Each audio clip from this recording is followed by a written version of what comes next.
first and foremost, I love what you guys did with the boss map. By the way, Oh, for Logitech?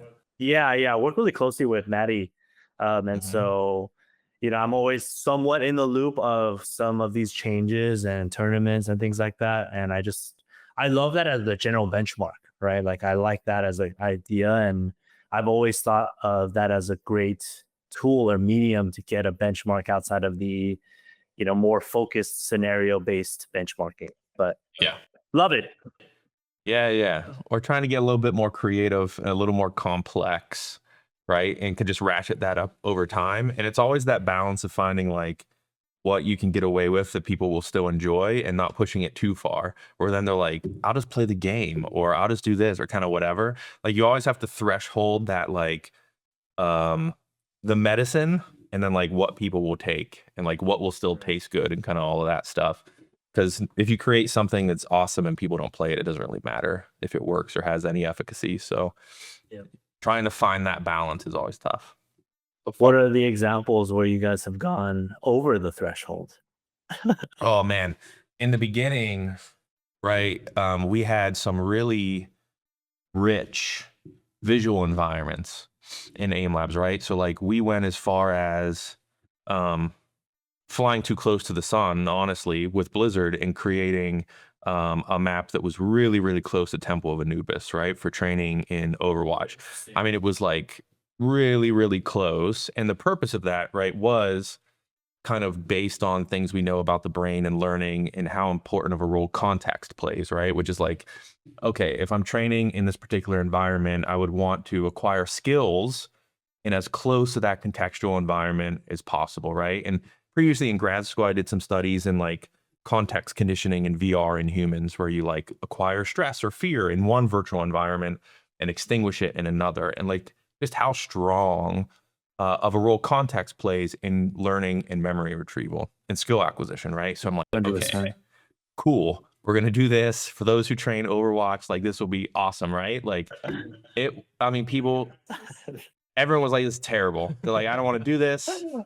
All I want are like really high contrast differences between targets and background, right? They just want that they didn't want their visual system to have to actually segment any of that. They wanted it done for them, right? Which is great if you're trying to grind a score, because for sure, like it's easier, your exogenous attention will just be pulled to these things. It's much easier to do versus something where maybe it's lower contrast and it's more difficult in that exact, like more ecologically valid environment. But people did not like that at the time. Maybe again, that was like 5 years ago. Right. They're like, no. Just give me a gray wall and like a colored ball and I'm good to go. Like that's it. Hey, I mean, the Valorant, you finally got some form of your wish, right? With the Valorant scenarios and the more segmented, or I guess like broken down versions of that, instead of maybe like the entire experience from spawn to objective take maybe. But I think it's probably better to start with a more complex idea and kind of pick and choose than to start with the simple and try to work up. But again, always been a fan of everything you guys have done. Yeah, it's fun to like, and again, it's interesting to see how that stuff has changed over the years, right? Like it's hard to think like, Aimlab, I mean, we started like 8 years ago. So like it's been a while, right? And like things have changed. I feel like we've seen like a couple hype cycles in esports go up and down, like in that small, like, sub-decade window. But that was one of the things I was interested in hearing about your experience of, when we started, it was hard to get people to go, hey, you should do these like drills. Like LeBron doesn't play 5-on-5 basketball all the time. Like you can segment some of these skills and kind of learn, and there's other things that contribute to that. And the same, I remember hearing in the beginning when we would talk to coaches, and they'd be like, we're just trying to get players to like go to sleep. Like forget some sort of like really intense additional practice outside of playing the game. Forget like lifting weights or health or whatever. Like we can't even get them to like sleep. And we'll tell them like take Sundays off, and they're just playing all day. Have you seen like how's that adoption been in terms of like what you do in terms of physical health and psychological health and some of the things that 1HP has done from like maybe years ago to now? Have you seen it grow? Has like the pendulum swung back and forth a bit? Like what's that been like?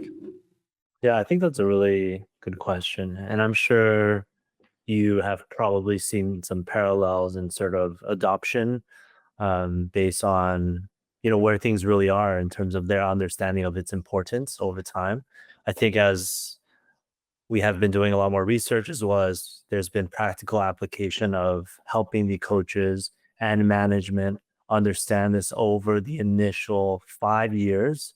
There's finally some trickle down into the players of seeing the importance. Yeah. I think that in the past few years with the collegiate development, really expanding and almost like a changing of guards, right? Like, hey, we're near or never. Actually, I hope Faker never retires, but for in that regard, right? There's these initial changing of the guards of these professional players that we grew up watching and playing, and they had their existing belief system that these younger players may not have adopted, and now are a little bit more open minded to some of these newer ideas that we know based on our understanding of evidence that can be really beneficial for them in taking this holistic approach or in taking this like first principles approach to training and skill development and even on the physical side, right? Understanding more about how they can build their lifestyle to support whatever it is that they're doing, understanding their movement habits, their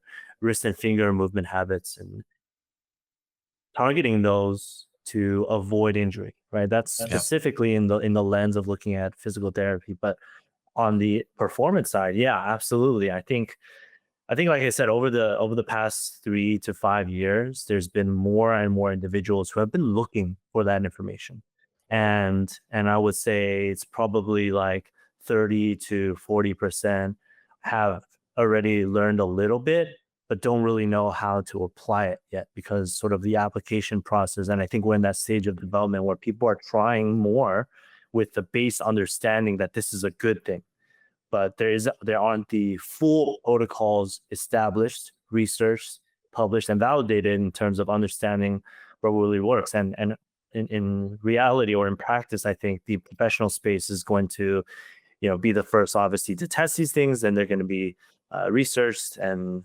hopefully some of the research will influence the pro scene. But that's at least where I think things are, and that there's glimmers of hope in that. There is a more intentional process being taken in terms of looking at training.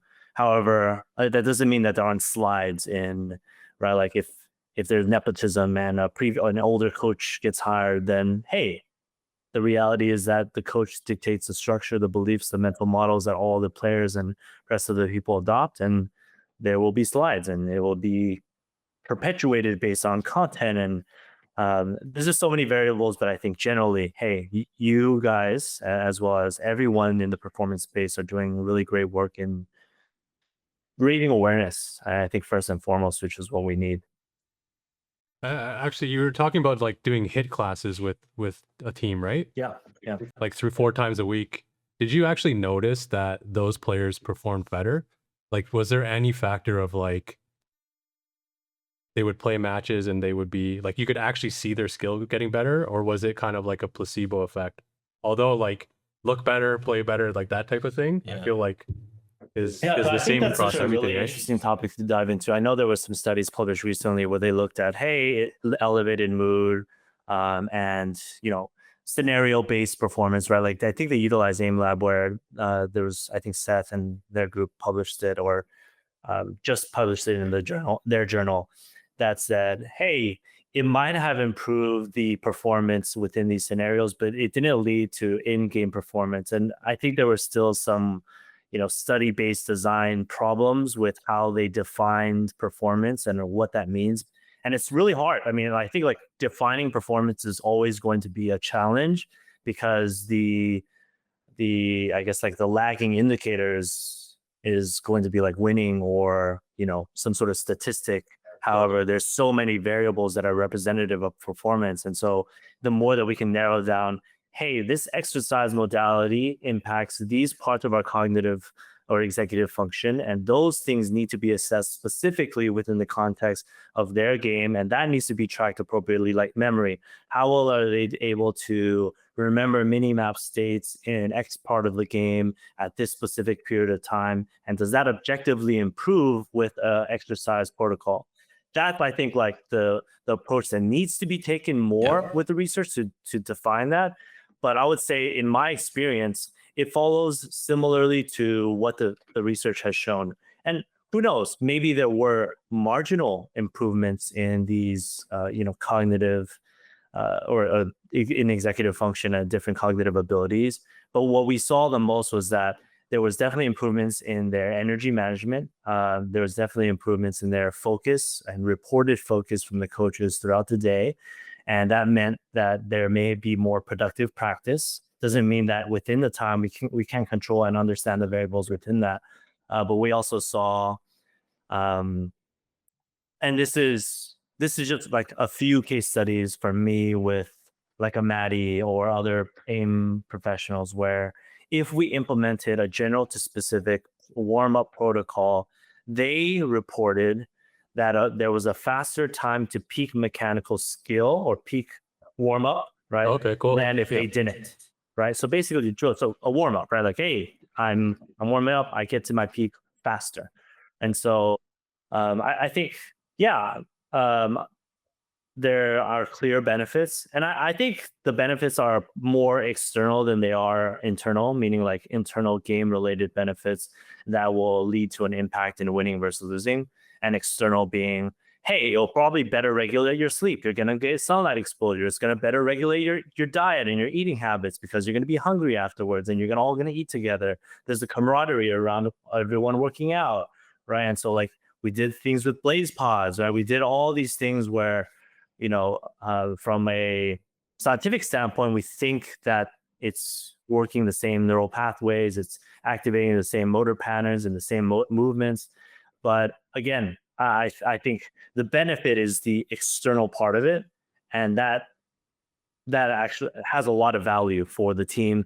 And it depends on the group of individuals too, right? I think I've had both types of teams where there's teams that have an individual habit of exercising. They may be like pseudo-vet or semi-veterans, and so they already recognize that it's important. So they don't need to do that, and they have their own habits, versus others where they start from zero. It's similar to gains in like an early weightlifter will have with their muscle function. They'll notice more because there's a larger gap in their overall wellness and health. So I think those are all the variables to kind of consider and think about as you're starting with a team or a group of individuals, because that changes every single season. And every group is different. Every environment is different. Every coach is different. What you mentioned was a really good point. I think that not everybody understands until you dive deep into it. But like, what do you decide to measure as an output of the impact of something that you've done inside a game, right? Because if you're saying like, okay, take any traditional sport, you go to the gym, you weight lift, you do all these particular things. And then how would you measure, okay, this running back in the NFL lifts weights and has gotten stronger. How do you measure that had an impact on him in the NFL? Well, did he run for more yards? Well, it's not just up to that. It's like, what level of competition, what games, who are they playing against? Yeah. Were there changes in the offensive line? There's so many confounds because they're multiplayer type things that you can't control and isolate those things. So it becomes really, really hard to measure, especially unless you have just tons and tons of data to wash out some of the noise, to be able to pick out the really specific impacts. Sometimes other than that player being like, actually, I feel great. And, confidence matters. That, in jiu-jitsu, you would have a saying like, if you think you're dead, right? Like if you have to take the additional time to think about something you've already lost, versus having kind of the confidence to just go, and kind of you're in that zone, will impact your performance in anything that reaction time matters. Yeah, I noticed like, especially CS players. CS, it's just the ultimate FPS, right? It's like 20 years old. It's been through so many rounds of players. I've noticed that the players now, they're getting healthy. Some of them are getting jacked. And I wonder what happened these last, even 5 years. Because there's a player that was like on Navi, Boombla, I think his name is. Yeah, I know. He lost must have been 100+ pounds. Yep. Like that's not something that like someone just turns around and, especially a gamer. Gamers are lazy. I wish I'd be like, yeah, I'm gonna weigh less tomorrow. Yeah. This is like this is like over a large amount of time. It takes a lot of dedication. And I wonder what like there must be something going around in the CS community where it's like if you train and you lift weights, you're gonna play better. Like players like Nico, they used to be like they're not like larger, right? Now they're jacked. And it's like, what's going on in this? I think it's truly, I look at it as a developmental timeline for every single esport. And so it's going to get like that for every single other esport. And it's just a matter of when and right the external factors influencing the players.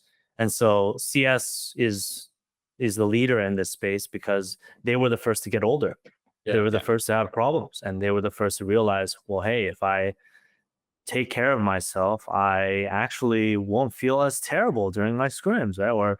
Or day to day, or because I'm traveling all the damn time, I actually need to pay attention, understand what circadian rhythm is. I have to understand how to manage jet lag. Those are all things that they were forced to adopt.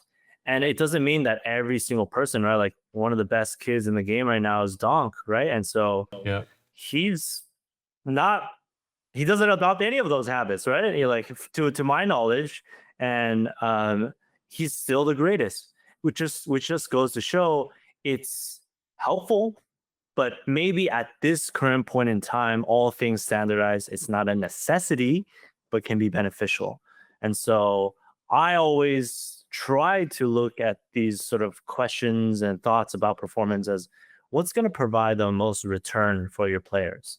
And when I think about training design and optimizing training, that's for the most part what I think is the best use of someone's time, to say, hey, if I can better utilize my 1 hour in the game compared to everyone else, then, and that stacks up over time, then they're going to see a lot more progress. I mean, at what age do you think you start to feel things in your body? Like you just talked about Donk. I think he just turned 18, right? And I remember being 18, playing games for like 12 hours straight and never feeling anything. Now I sit at my computer, I type emails for 20 minutes and I'm like, oh, there's something in my left side on my neck here. Like I feel like I always have to move my head around and like my arm. I guess like what age do you think those, like all that gaming time compounds and you start to feel it in your body? Wait till you get my age, and then it's just like sitting out of bed feels like, what am I doing? Like a Herculean effort to be like, let's go start the day. So, I've thought about this because, and I've also seen the general conditioning. We do these preseason assessments for all these teams, and I've seen it sort of like, wow, these kids are just, they can't even do basic push-ups. Whereas, the way that we used to live, we were just more active. So I kind of think of it like the overall society, because we are less active now, they will feel it earlier. And then there's the external factors, and then there's just physiology. Yeah, probably around 18, you still have a lot of robustness, and all the way until probably like your mid-20s. But because they have these poor habits earlier on, they're getting pain in their early 20s, rather than for us, it might have been like late 20s to 30s, because we were so much more active back then, and we would actually go out and we would touch grass, right? Like I would go out and touch grass, yeah, that's right. I would legit, I don't have it, see, but we would touch grass. And I'm not saying it's bad. It's just we have to recognize what the environment and I guess societal structures are now and adapt to that. And this is sort of like the pendulum swing, where it's swinging towards a level of activity. There's small groups of individuals that understand, but I'm hoping it shifts back, right? But that's hard to ask with all of the technology or advancements coming up. Yeah, you were talking about pain. Like, what's the most common thing that a player comes to you and they're like, "Hey, this really hurts," or like, what's number one, I guess? Yeah.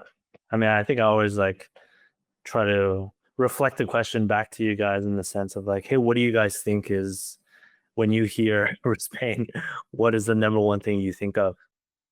Everyone thinks carpal tunnel, probably, but yeah. And I mean, I think I've hashed this over so many times, but there's real like systemic reasons why that happens in the healthcare system. But it's actually almost never carpal tunnel syndrome. It's always some form of tendinopathy or tendon irritation. Yeah. And man, we can really dig into a lot of the underlying anatomy or physiology if you guys want, or the systemic reasons why that happens. But they come to the reason or like the mechanism why it happens is they're young, they don't focus on their conditioning or physical health. They play too much within a small time span, too soon. That irritates their tissues. And then at that point, how they get treated can really influence how long they deal with it, right? If they go to a doctor that doesn't understand, that just says stop gaming, rest, etc., they actually go into something we call referral hell, right? We all know ELO hell, but it's referral hell to the orthopedist, to the neurologist, no idea. Versus if someone just understood, hey, I actually have the time to evaluate what they do. He hasn't been moving for the past like 5 years. Probably do some basic exercises for the wrist and hand. You'll feel better.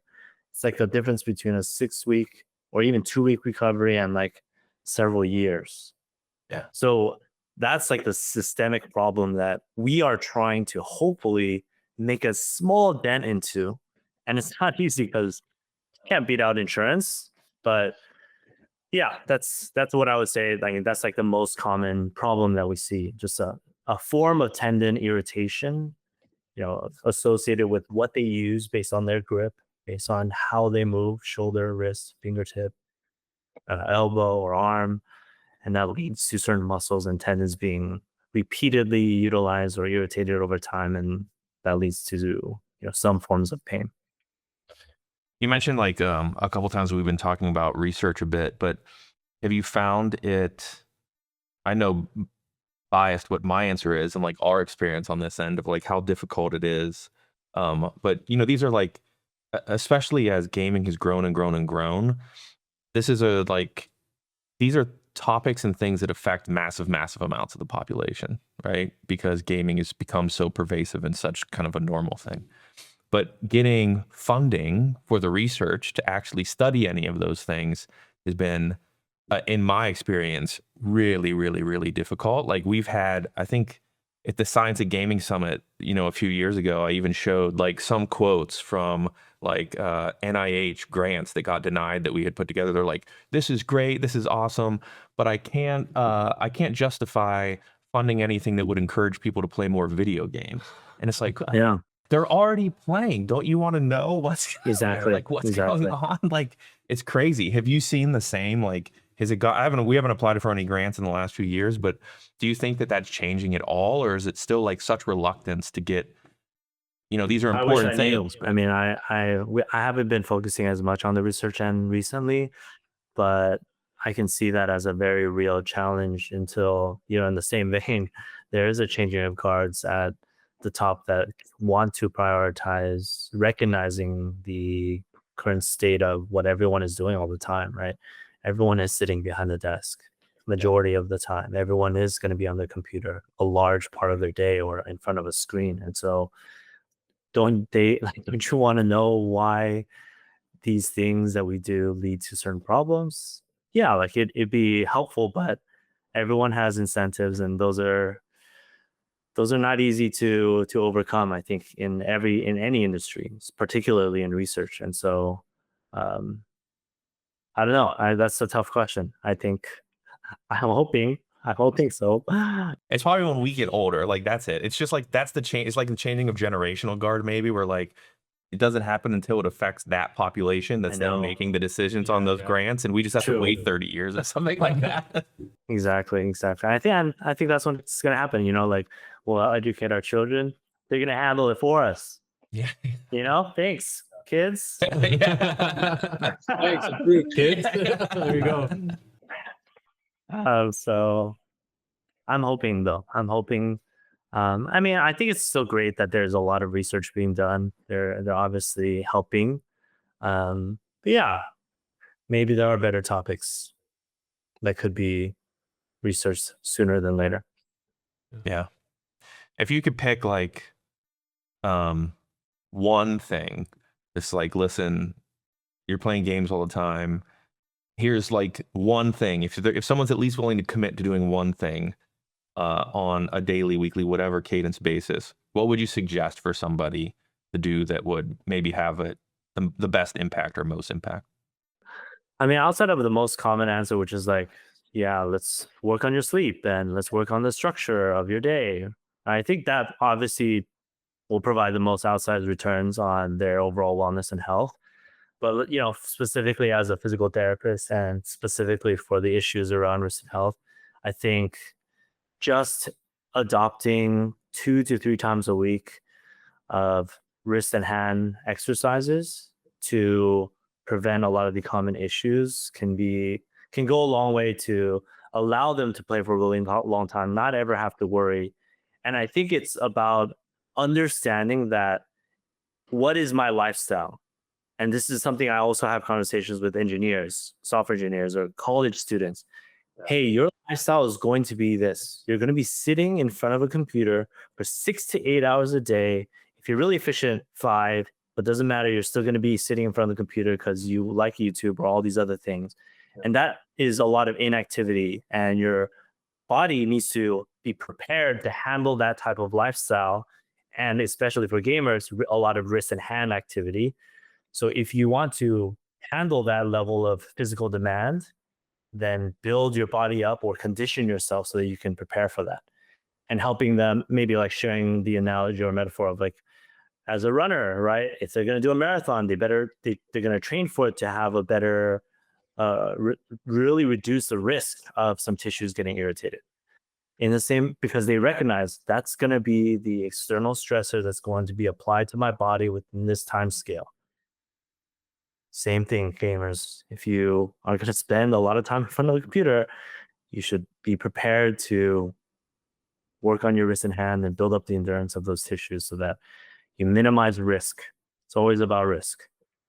It does seem somewhat depressing though, just kind of even hearing that of just like, even that analogy of like, yeah, it makes sense of like, I got to build myself up and exercise to like run a marathon or do something that seems exceptional, right?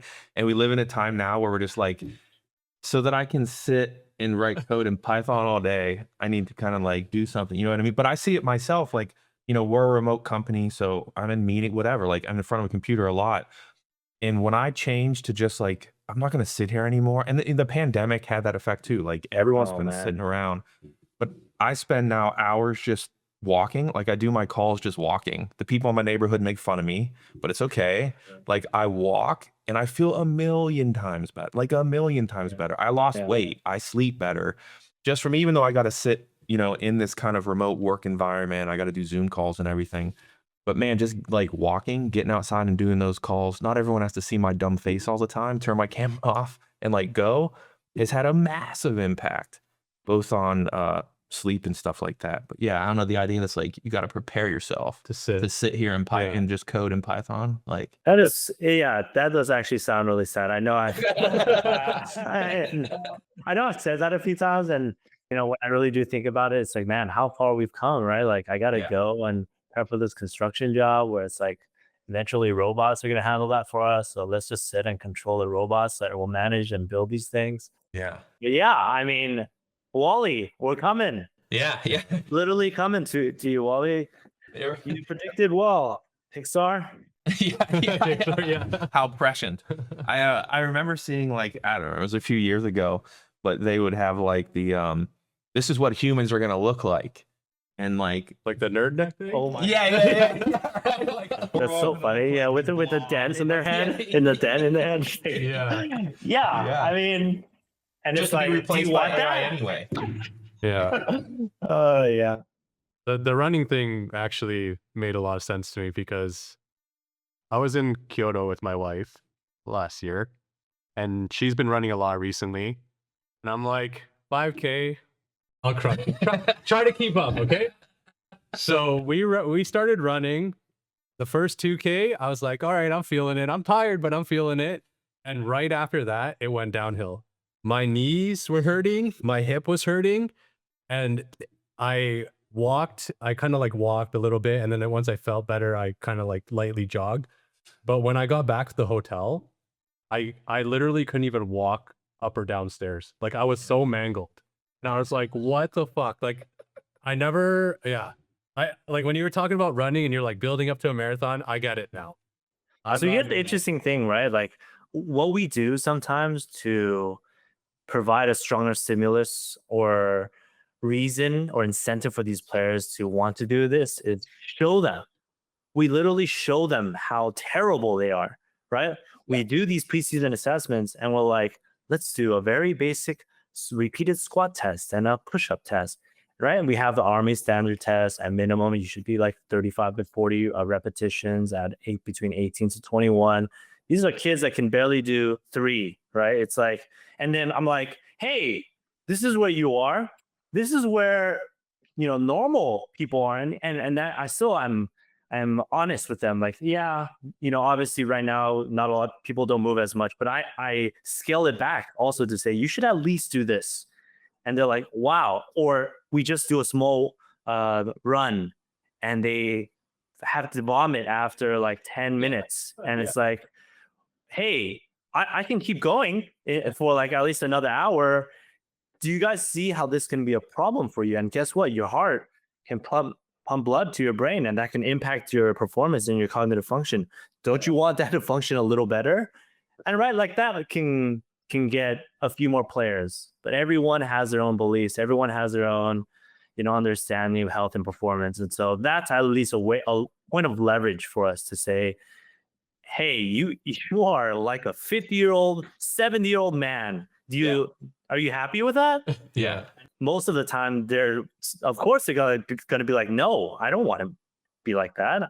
I remember when I was able to run around. They all remember that when they're younger. So I think that's like a nice tool to have to show them, comparing obviously with some form of normative value that's scaled to, I guess, this generation.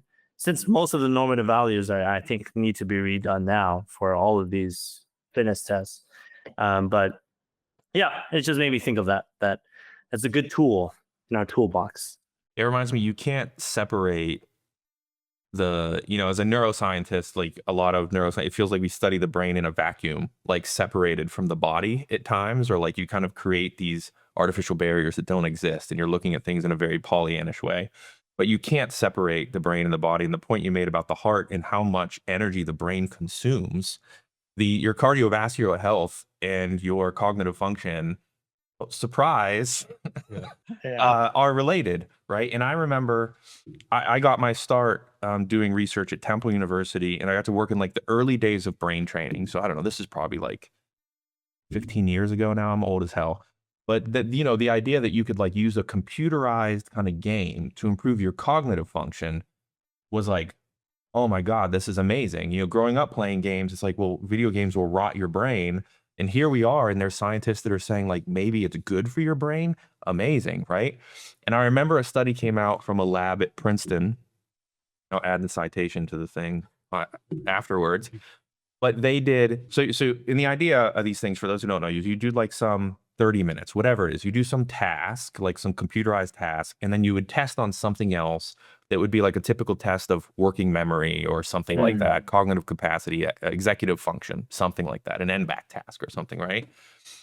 And what they did was this lab at Princeton, they took people doing kind of these computerized tests that started to show some improvement in working memory, and they compared them to people that just like took a wrestling class like a few days a week, right? And they compared improvements then on those cognitive tests afterwards. And the people who did the physical activity in wrestling versus those that did the computerized task performed better. And it was like, oh, like there was kind of a little bit of a shot to the heart of just like, yeah, video games are going to help improve your brain. But it was like, could people, and again, this was over a decade ago, we forget that those things are so intimately linked that if you're not taking care of one, it's inevitably going to have an impact on the other. Exactly. I do like to sometimes, when I frame it to the people we work with, just like really take a lens of gaming, right? Like there is some level of a skill tree. However, you can lose points, right? Like you can lose your health bar in certain regards, right? If you focus on just cognitive development and you're sitting there, then yeah, your physical capacity is going to go down. So, right, if we have this I guess bar graph of all of our physical health stats, we have to kind of put points to them all the time, right? Every single time we have to build a lifestyle that invests into them at different times. There's going to be sprints that have the bar go like this, and sprints that have the bar go like this.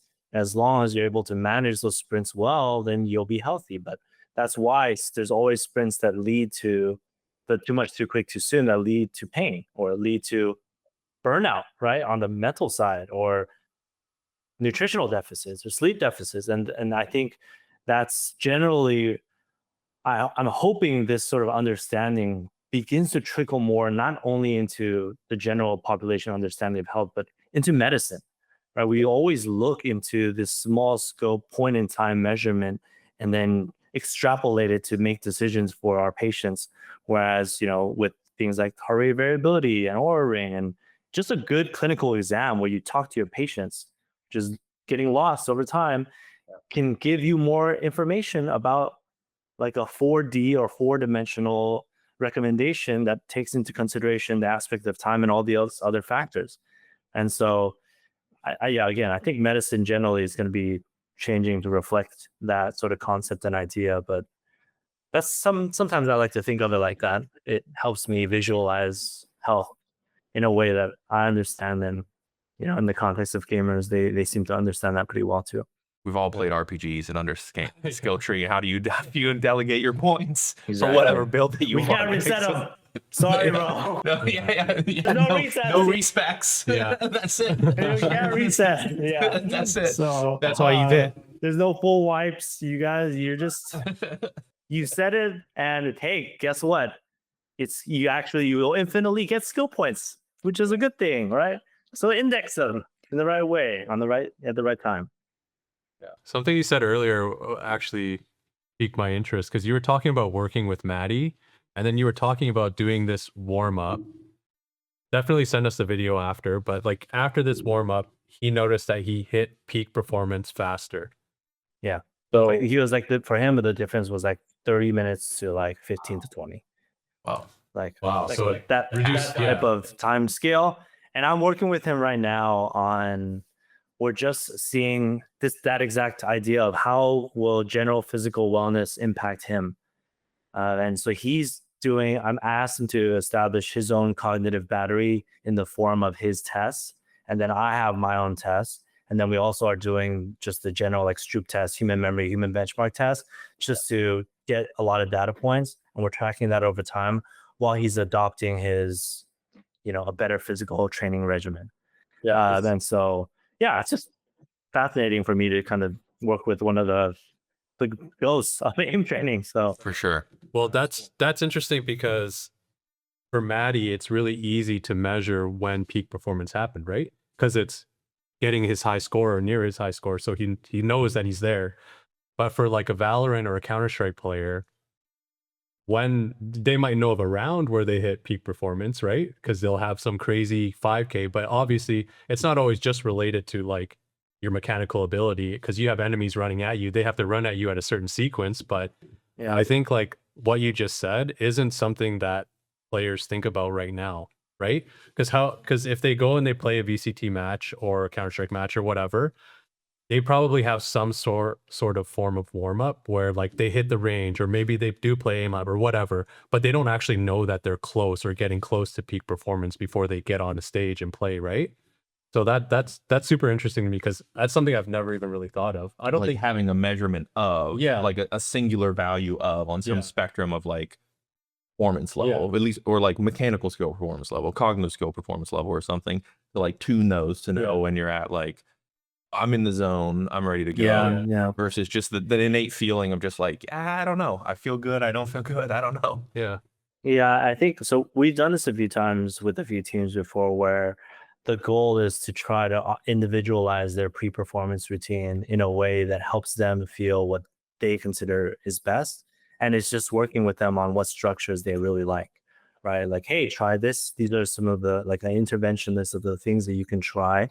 And we sort of broke it up in the categories of mental warm-up and physical warm-up, right? Mental being you might expose yourself to an understanding of a certain XYZ scenario, because let's say they're like in the game of Valorant, their weakness is they kind of hold the angles a little bit too long and they focus on the mini map and they get killed, right? A very, very specific scenario. And so if that's a problem, then they mentally warm up their thought process to think, okay, well, I want to limit my overall peak holding to X amount of time, and then I go. And so that, primes that thought process so that when they're in the situation, it should be faster. We don't know. It's just it's to us all theory, right? Theory to practice. Who knows if it's even better? But that can be studied. And in the same way, it's all about just defining, right? What is the performance benefit that we're looking for? And how can we also consider, okay, well, yes, they're hitting shots faster, but if they expected that to happen, that can increase reaction time, right? So those also have to be accounted for. How many times are they exposed to that scenario at the beginning versus the end of the entire series? How does that impact the reaction time, right? So it's like choosing the right variable is the art of knowing what is a real increase in performance. And I think that sometimes is missed in the research, but also not, because how can you try to account for all of these things? You just want to, we're just slowly, clarifying the picture, pixel by pixel, I would say, in research. We're in the very, very, very early days of like gaming and esports research for sure. Yeah. Like to that, we're like, we don't even like people don't even consistently operationalize the same things or measure the same things. Yeah, like, yeah, it's true, like, true. it makes it super hard. But that actually, and now I have a follow-up answer to like times where we've gone too far. Like also in Aimlabs, we had, especially in the beginning, we had a bunch of cognitive tests, right? Like, and people are like, this sucks. I don't want to do that. Like, why is this working memory test here? Well, at the same time, we're working with pro teams, like one-on-one, and they're like, yeah, working memory actually we found is the largest indicator as we're recruiting players for Overwatch of like their overall skill ability. And then it's like, oh, that makes sense. There's so much going on that you have to like kind of keep and process in memory at the same time. Like maybe there's some relation there. But to like a general audience, getting them to understand why maybe doing like number of items in a scene detection task and like basic visual working memory tasks were important. There's like, this is dumb. I just want to click heads.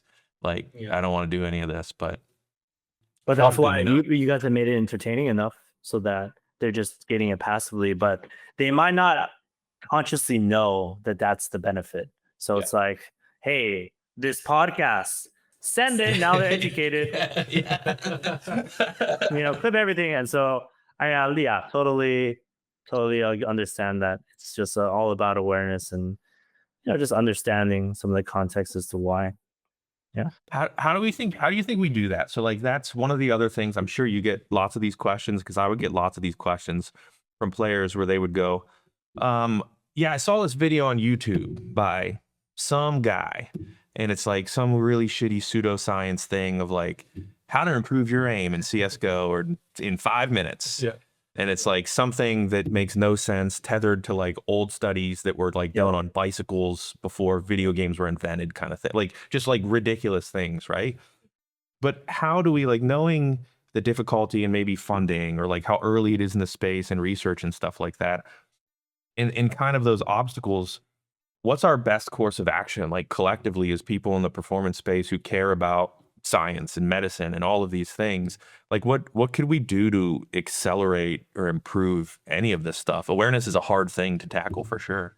All right, here's how we do it.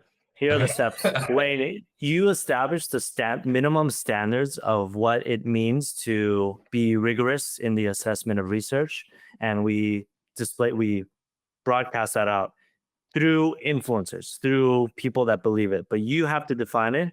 You're the guy, you define the standards, and then through your influencers, if they're even willing to do that, they broadcast out that education understanding. So it elevates the level of content being produced in the space, and people can hold them accountable. It's not following Wayne's rules, they'll say, in the comments. And so I think it will take a lot of time, but it starts with first, hopefully understanding a standard and setting a standard. And then, these kids are just really good at playing the YouTube algorithm game. So you kind of have to beat them or work with them. And that will get into the collective consciousness and understanding of the space and hopefully take root and I think generally people are aware of that. There's like small pockets of the internet where it's like, yeah, we have to be rigorous in assessing this, make sure it's validated, make sure it's reliable. But dopamine is going to influence everyone in the sense that, all right, well, I looked at the abstract, that's good enough. Yeah. It's like, they won't know. I'll just drop a little bit of a picture here. And so, yeah, I think that's like a huge challenge, and that's not going to ever go away. And so, if we can get the collective population to buy into the idea that, hey, well, let's challenge this a little bit more, and maybe we need Huberman to kind of post something to help out a little bit, but it means like these types of individuals have to promote the message a little bit more so that there's more rigorousness in content creation that help people understand it. But I think it's always going to be a distribution, and the more that we can chip away at the larger distribution, the better. But I mean, there's always going to be people that believe crazy things, post crazy things. Oh yeah. Who cares about them? Let's get the larger distribution. Yeah, it's true. It's like, I think the interesting thing for that is it's kind of like science education in some way as well, right? Like you always have that, like as a scientist, that would happen all the time. My buddy Pascal, okay, this is just like a crazy example of like pop science. He took like the scientific battery for psychopaths, which is a scale, right, that you would kind of take and it would put you somewhere on that scale. He basically took that and he had people rate a bunch of songs, right? Of like, what kind of music do you like? Bunch of songs. And the purpose of it originally was basically to show how ridiculous this test was of how we quantified psychopathy was, by showing just how kind of weird and ridiculous this was. And he presented those results in a poster. He didn't even publish anything, nothing peer reviewed. He just kind of like did it a poster. I think it was CNS or SFN or something like that. And all of a sudden, you may have seen these articles. All these articles, like Pop Science took off with it, and it was like, if you listen to Justin Bieber, you might be a psychopath. Oh yeah. If you listen to Eminem, you might actually do remember that. Yeah, That was him. yeah. It literally took it, and it was like crazy. And here's the crazy thing. What if, and hear me out, in research and journals, there's a section that literally says, here's how you can generalize the results for specific things, or like, here's where you can really take away. And it's tough because you have to consider all these different variables. But if we add a little bit more time and consider those things, then and add that as a standard part of like publishing, hey, maybe there's a lower likelihood of them cherry picking, small quotes within the results or discussion. Right? Maybe, I don't know. I mean, that could be an interesting thing to look into, but it's also hard, right? Like, what's the incentive for these researchers and journals to even implement something like this? And so, yeah, we can paywall it and only have researchers do it, but researchers will also pull things and make them look better. And so, how do we do how right? Like that's actually a huge challenge. And sometimes I thought to myself, well, I wish there was a way to, on these social media platforms, even have a science or medical verification, right? So that it can limit the gurus that might do a little bit of research and then come up with these crazy threads that perpetuate these thought patterns and beliefs. And, that can just be handled with, it's almost like a certification or a verification to demonstrate your competency. But how do we do that too? And how do we, there's probably going to be verified people that will also believe a certain subset of information, whereas another will believe another, and both are right within their specific context. So that's also hard to account for too. So I've always thought about that, and I don't know the solution. I'm hoping someone smarter than me figures that out. I gotta know, what's the physical test that you have these players do? I need to go back to the hotel and make sure I could do this, because Yeah, I mean, it's just like a really basic battery of movement tests, like a combination of a functional movement screening, first to assess what are the potential areas where there's weakness, right? Because you can't confirm that, and then we do individual testing to identify and confirm areas of weakness. So I look at their movement, general full body movement across different patterns, squats, push-ups, etc., and I see how they do it. There's associations between deficits or movement faults that we see and a weakness. We confirm them or deny them with the actual individual testing. Then we do strength and endurance tests that are relevant to esports, right? Wrist endurance tests, rotator cuff endurance tests. We do plank, posterior endurance test, which is like a Sorensen test, and then we do push up and repeated squat. I previously did like a general wellness test or like a cardiovascular step test. Sometimes I will still do that to show them, and then that's sort of the battery, and then I scored them, and then to create more buy-in, I even created a scale that said what rank they were, so that they would buy into it. So they would be like, oh, I'm bronze. Yeah. I'm fucking bronze. Like, and it's, imagine, right? Like the camaraderie to hear that. What did you get? You're iron? Yeah. Like, I'm gold, right? Yeah. I mean, you're bronze and you have the push-up ability of an 80-year-old. Yeah. Like, Exactly. And so I'd be like, by the way, guys, like I'm diamond and you guys are all here, so don't get too cocky, right? So it's just like, I think that creates some fun sometimes in the process. And I think that's generally what I would do. Like, go to your this any form of standardized like base benchmark test for your physical health, but at a minimum, it's like I scaled it down to the level that, for individuals that are just sitting in front of a PC. Can you share that ranking list with me? Right. I mean, we'll just compete on rants. I think we'll do it. Accountability. I need an age-adjusted one, though. Yeah, age adjusted, exactly. Maybe that's what we'll do. We'll get the ranking list, and then me and Wayne will do what's on there, if it's push-ups or squats, and we'll get our ranking. Yeah. We can do that. Send it over. Let's do it. Give me a couple weeks. You gotta train. I gotta train. This is where we'll insert the training montage, like Rocky or something like that. Yeah. Yeah. But just doing wrist curls and just all this sweat coming down. Yeah. Oh man. Yeah. What else what are you guys looking forward to in this next year? Are there any big projects you guys are specifically pretty excited about or optimistic about? Yeah, I think That you're willing to share, rather. Yeah. No. I mean, for me, a couple things. I've long thought that, and I'll just use kind of Aimlabs as the example. Like, what is it that we're really trying to do? What we really want to do is help people enjoy the games that they play more.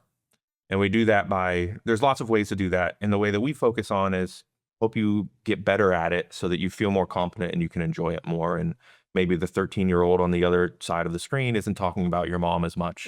And you're not embarrassing yourself in front of your friends, right? Like, but to do that, to perform better, we've been focused historically on skills, but, peripherals in your equipment is another way to do that as well, which is like, well, I want to get better. A better monitor is going to help me a little bit. If I'm going from 60 hertz to, double, triple, quadruple that could help. If I'm, if I have a mouse that came with my laptop, or what was Vansili saying that he's using a trackpad?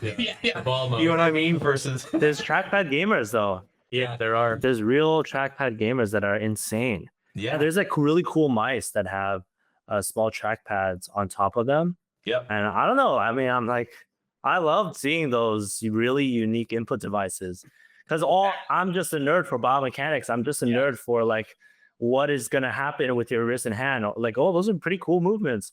So I like to look at all the unique grips out there. There's just some crazy people doing some weird things with their hands on their mouse. So Same thing. I want to combine. I think of Aimlabs as like behavioral data, and like, we're measuring kind of behavioral things. We've already had some partnerships with ASUS. We have one with Lamzu and kind of others, but with ASUS, right, where we can write to the firmware of the mouse, so we can communicate. The software can communicate, understand behavioral data. It can understand direct motor input data, and we can change some of those things.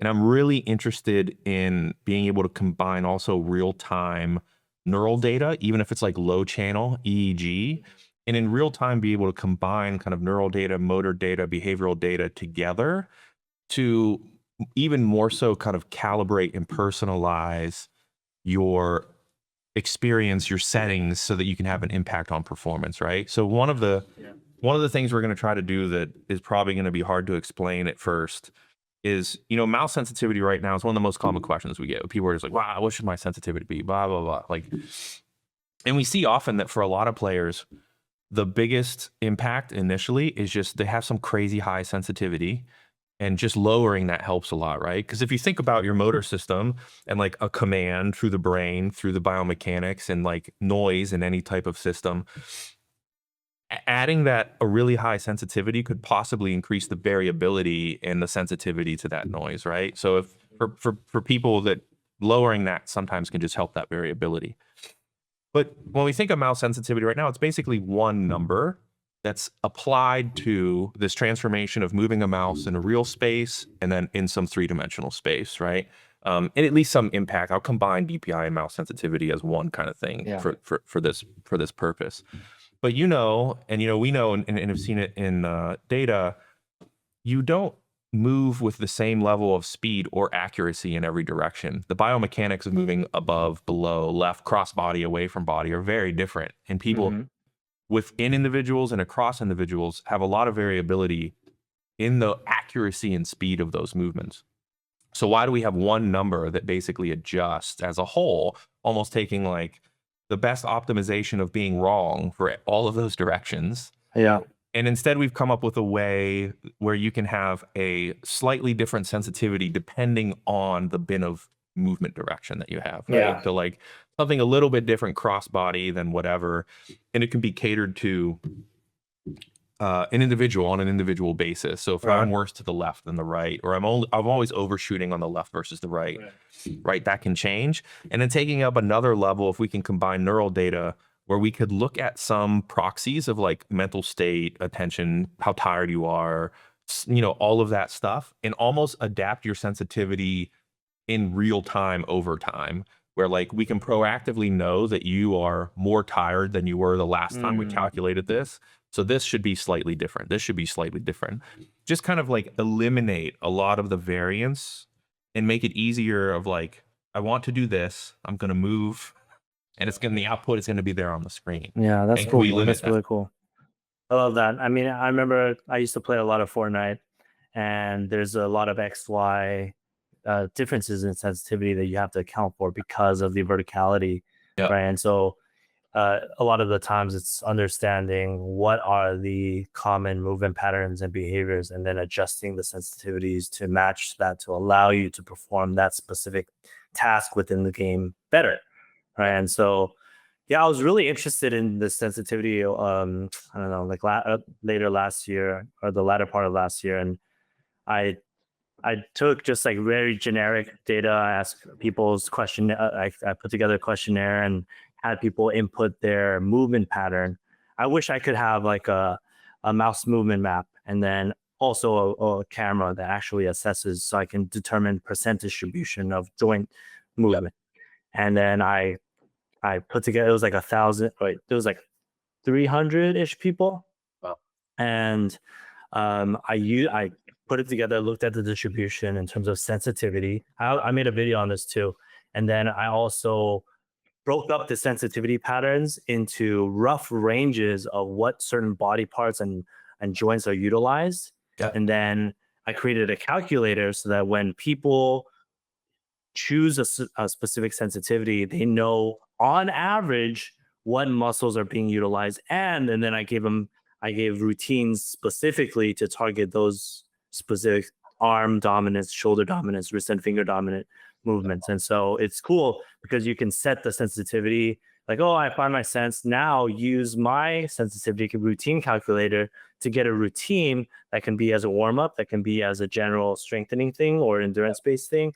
But yeah, I mean, I just thought that it was just something fascinating for me because of how interested people are in sensitivity. And I think it makes total sense that we have to break it down into the different, I guess, directions or directional preferences or competencies.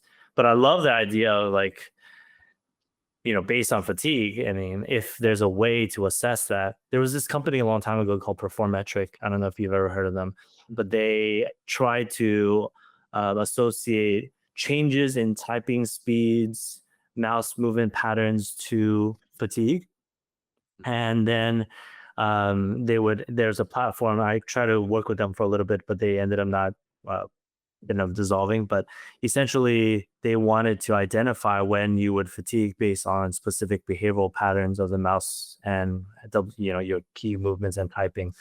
And so that's sort of like a lagging representation of what you're saying, right? As you gather the data and match it with the nervous system and what they're actually doing, then I think that sounds like what you can leverage to proactively make changes. Like, hey, they're moving at a 20% reduction in velocity moving to the left, and that represents partial fatigue. So let's ramp up his sense. Well, you have to share what you did with Maddie, the warm-up protocol. You have to share the ranking with us because we're going to do we're it. gonna compete. Yeah, we'll do that.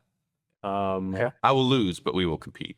We got to do it, but we'll also post it on Twitter and start putting people on blast if they can't do, 5 push-ups or 10 squats or whatever it is. Yeah. We got to let people know that like this is not normal, that you can't do these things.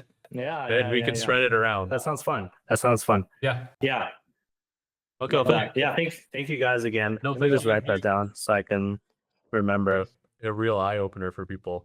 Honestly, like Yeah. if they get up and they watch this video and they're like, okay, well, I should be able to do 10 push-ups easy or whatever it is. Yeah. And they go to do it and they're like, holy fuck, I can't do this. Well, that's the thing. I saw something posted again. Like, I'm old, and I think this was like on VC LinkedIn or something like that, because a lot of them are old too. But it was basically a chart of like your movement abilities in your 40s, 50s, 60s, 70s, 80s, kind of like now that I'm in my 40s, it's not like it's gonna incline over time, right? So it's like you put the time and everything now, because as it decays over time, then you still want to be able to walk when you're 80. You still want to be able to have like a different quality of life where lifting weights and walking, like simple things, could have an impact on you 20 years, 30 years, 40 years from now.